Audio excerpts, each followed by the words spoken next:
Assalamualaikum warahmatullahi wabarakatuh. Halo semuanya, selamat datang. Pada video kali ini saya akan mempresentasikan hasil proyek perancangan basis data mengenai pengelolaan data konservasi satwa liar di Taman Nasional Gunung Ciremai.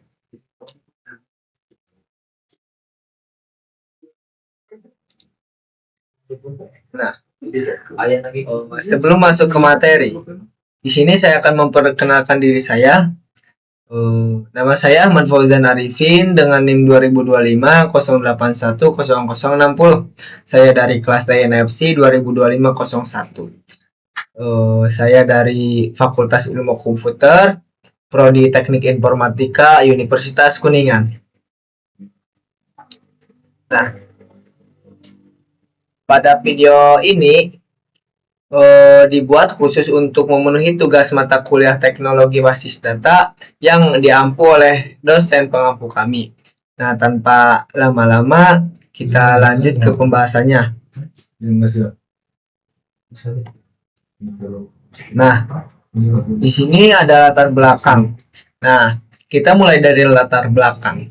Seperti yang kita ketahui, Taman Nasional Gunung Ciremai atau TNGC memiliki kekayaan satwa dilindungi yang sangat banyak, sehingga memerlukan pengawasan dan konservasi yang ketat.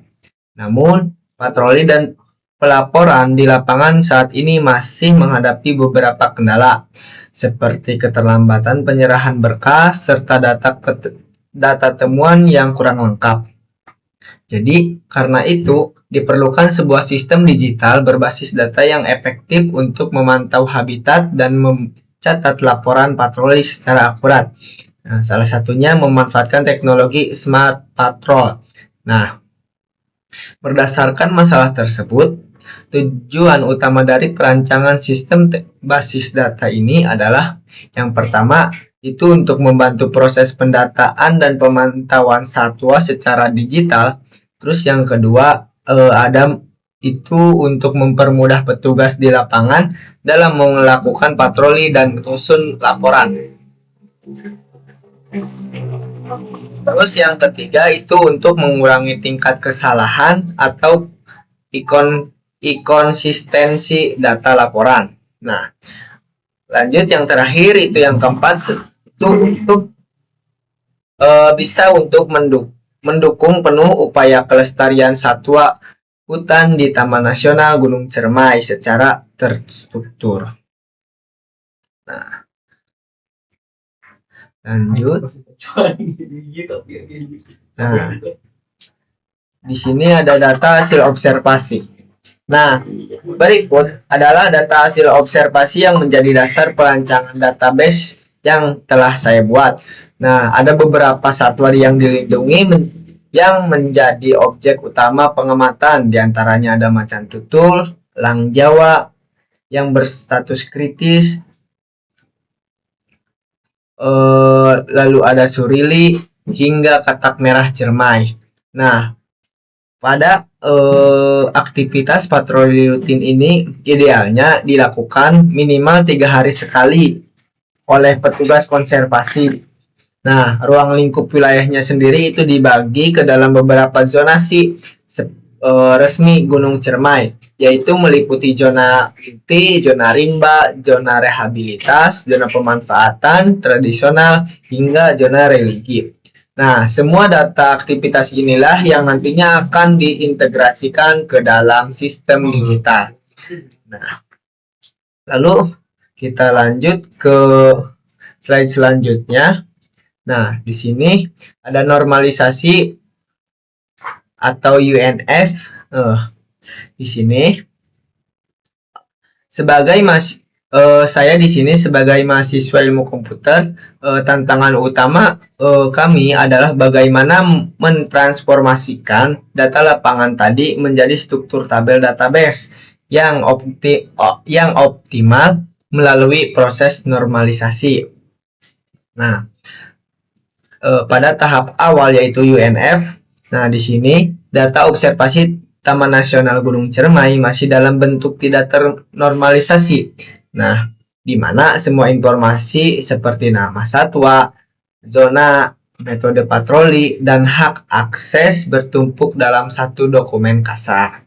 Nah, jadi seperti itu. Lanjut ke slide selanjutnya, itu ada normalisasi first normal form, yaitu 1NF. Nah, di sini kami membentuk format dengan memastikan setiap atribut memiliki nilai atomik atau nilai tunggal. Nah, dan menentukannya.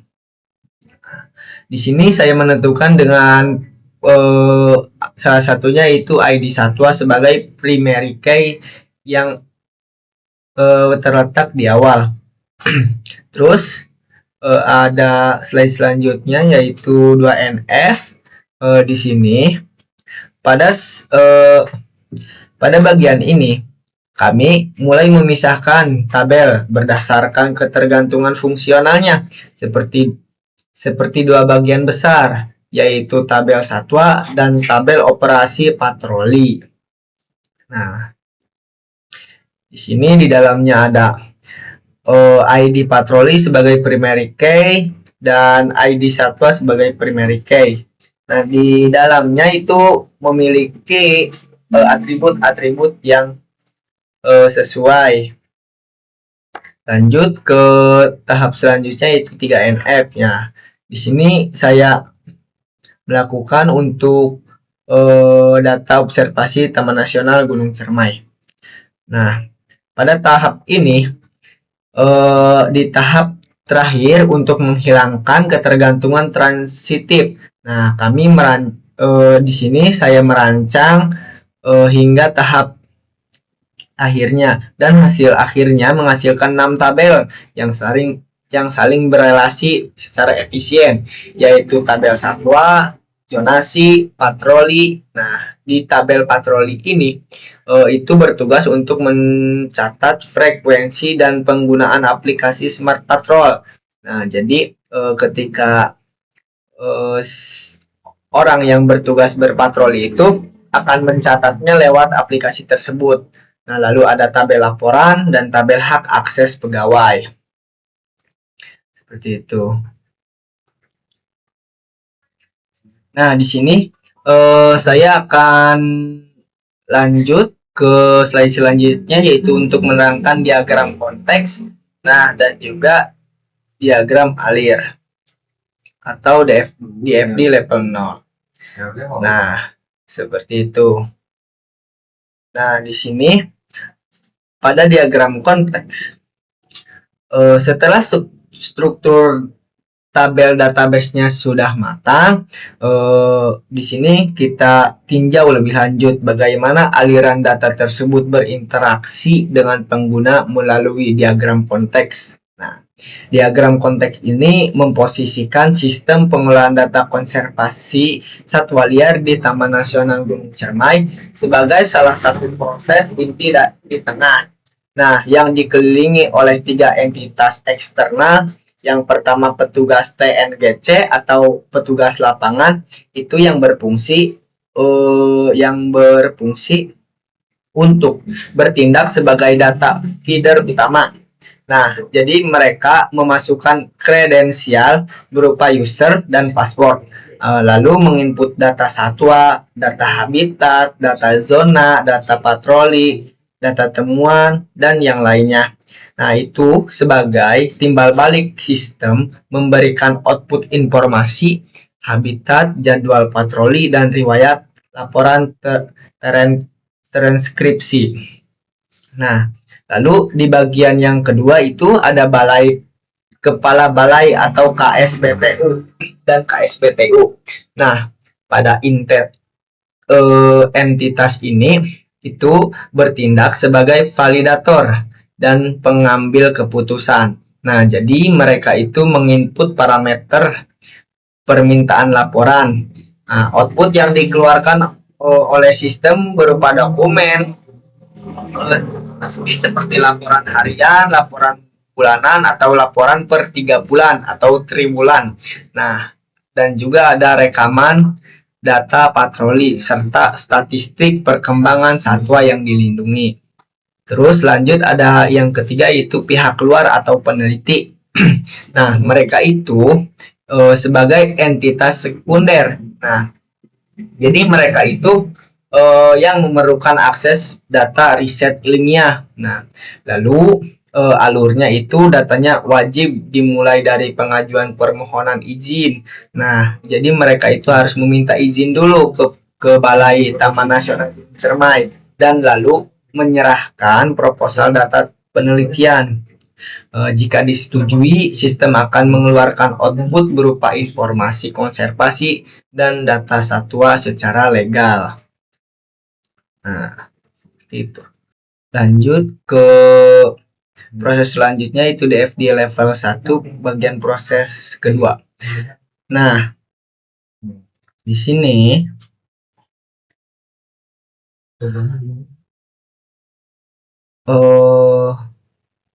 setelah struktur tabel database-nya sudah selesai atau sudah ibaratnya sudah matang lah, mari kita lanjut tinjau bagaimana aliran data tersebut berinteraksi dengan pengguna melalui diagram konteks yang tadi.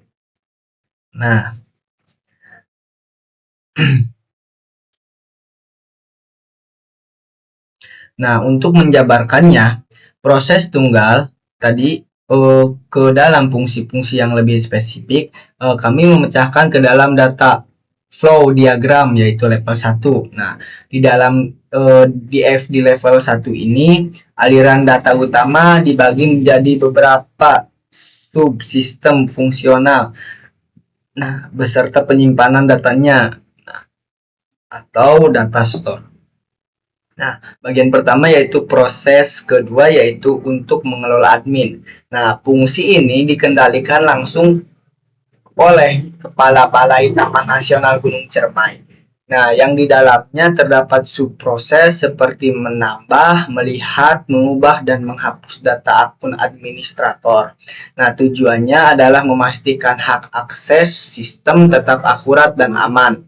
Semua perubahan datanya langsung disimpan ke dalam data store admin. Nah, lanjut proses yang kedua yaitu proses yang ketiga. Nah, di sini pada bagian ini itu untuk menangani pemetaan sumber daya manusia di wilayah kerja. Nah, fungsi kelola petugas itu untuk merekam operasi penambahan atau pembaruan identitas tim patroli yang nantinya dipakai sebagai balai untuk monitoring administrasi. Nah, sedangkan kelola zona menangani koordinat spasial wilayah batasan proteksi yang diupdate oleh petugas lapangan. Seperti itu. Nah, lanjut ke proses yang keempat yaitu kelola zona, yaitu untuk menambah atau mengubah data zona oleh petugas patroli yang hasilnya disimpan sebagai update data zona dan digunakan oleh kepala balai untuk dilakukan pembuatan laporan dan akan dilanjutkan proses selanjutnya. Nah, proses yang terakhir, DFD yang terakhir yaitu DFD level 1 proses yang kelima. Nah, di sini fungsi dari proses ini itu untuk mengelola laporan, nah, yaitu untuk membuat laporan dari data patroli. Nah, ketika si petugas sudah sudah berpatroli, nah di situ diwajibkan membuat laporan. Nah, yang tahap selanjutnya akan dibuat laporan, lalu divalidasi dan lalu didistribusikan, apakah akan langsung ke balai taman, ke kepala balai, atau datanya akan bisa dibagikan ke pihak luar atau ke peneliti. Nah, seperti itu. Nah, lanjut ke bagian perancangan IRD. Di sini IRD pattern chain digunakan untuk menambahkan entitas atribut, dan hubungan antar tabel, antar data pada sistem pengelolaan data konservasi satwa liar di Taman Nasional Gunung Ciremai. Nah, pada petugas itu memiliki ID petugas, nama petugas, jabatan, dan yang lainnya. Dan begitupun yang lainnya. Nah, di sini juga ada relasi antar tabel. Nah, pada relasi antar tabel itu setiap tabel memiliki primary key sebagai identitas data. Terus yang kedua, memiliki relasi antar tabel menggambarkan hubungan data konservasi. Lalu data satwa terhubung dengan habitat satwa. Lalu yang keempat, habitat satwa terhubung dengan zona habitat. Patroli menghasilkan temuan satwa dan laporan. Dan yang selanjutnya, petugas membuat laporan patroli, lalu pemohonan dapat mengajukan akses laporan, dan yang terakhir itu sistem membantu pengelolaan data konservasi lebih struktur dan terorganisir. Nah, di sini ada alur kerja dalam konservasi untuk menghasilkan laporan. Nah, di sini ada pertama itu mempersiapkan patroli, mempersiapkan orang-orangnya dan yang lainnya, seperti zona atau wilayah yang akan dikonservasi. Lalu pelaksanaan patroli, lalu pencatatan data, pengamatan satwa, apakah ketika berpatroli itu ada satwa yang terancam atau yang lainnya. Lanjut ke penanganan temuan. Nah, di sini ketika ada temuan satwa yang sedang sakit atau yang dalam terancam punah, itu bisa dicatat untuk laporan yang akan diserahkan ke kepala balai. Lalu pembuatan laporan, lalu akses dan monitoring, lalu yang terakhir itu penyimpanan data. Nah, di sini kesimpulannya, konservasi di Taman Nasional Gunung Ciremai dilakukan melalui patroli rutin. Nah, lalu ada pengamatan satwa, pencatatan data, dan pembuatan laporan menggunakan sistem Smart Patrol.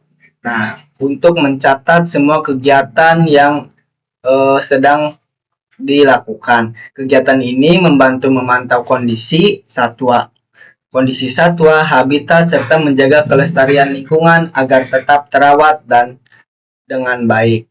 Nah, mungkin cukup sekian dari saya. Kurang lebihnya mohon maaf.